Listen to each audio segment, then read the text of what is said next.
লক্ষ্মী পুজোর পরপরই ছিল গুঞ্জন বাবুর শুভ জন্মদিন। আর সেই উপলক্ষেই চলে গেছিলাম দিদির বাড়ি। আমার সাথে তোমরাও ওকে উইশ করে নাও। Happy birthday hero. জন্মদিন উপলক্ষে গুঞ্জন বাবুর সব ছোট ছোট বন্ধুরা চলে এসেছিল। আমি এখানে ওদেরকে দিয়ে মিউজিক্যাল চেয়ার খেলাচ্ছিলাম। তারপর পাশের ঘরে আমার দাদা আর দাদার ভাইরা, মানে পাড়াতুতো ভাইরা মিলে বেলুন সাজাচ্ছিল, বেলুনগুলো ফুলিয়ে ফুলিয়ে।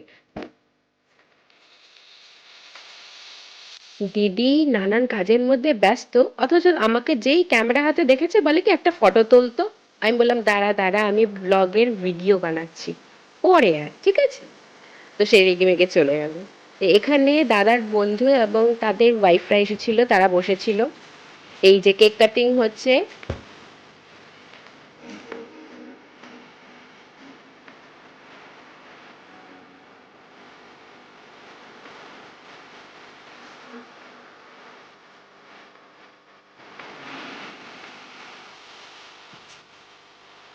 কেক কাটিং এর পর বাচ্চাদের সত্যি বড় কনফিউজিং হয়, কাকে ছেড়ে কাকে খাওয়াবো।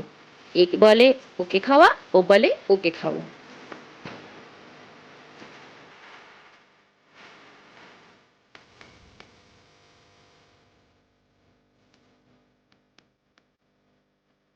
আমি আমার মাকে এর মধ্যে আবার খুঁজে পাচ্ছিলাম না, কোথায় যে গিয়ে দাঁড়িয়ে রয়েছে। তারপর দেখি এই কোনাটায় দাঁড়িয়ে রয়েছে, ওই যে মুখটা একটু দেখা গেল।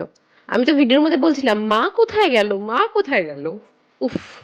মা অ্যাকচুয়ালি আমার মেয়ের মতন, তাই মাকে ওই মেয়ের মতনই আগলে রাখতে হয়। হুম।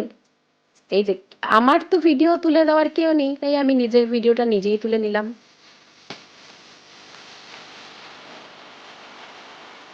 ছোটবেলায় কার কার জন্মদিন এরকম হতো? আমার জন্মদিন তো হতোই হতো। আমরা ভীষণ এক্সাইটেড থাকতাম এই, ঠিক এই রাউন্ডটার জন্য, মানে এই গেমটার জন্য, বা যাই হোক, যাই বলো তোমরা। সে বেলুন ফাটি, কে কটা লজেন্স পেলো, কে কটা টফি পেলো, এই বাচ্চাগুলোকে দেখে না আমার ছোটবেলার কথা মনে পড়ে যাচ্ছিল।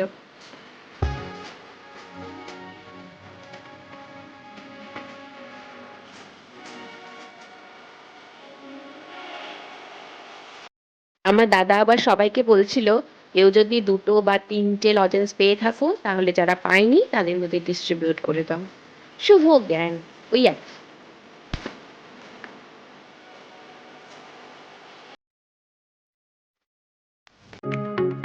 রাতের মেনুতে ছিল এগ টেবিল, চিকেন কষা, ভেজ ফ্রাইড রাইস, আর চাটনি পাঁপড় মিষ্টি এরকম একটা কিছু।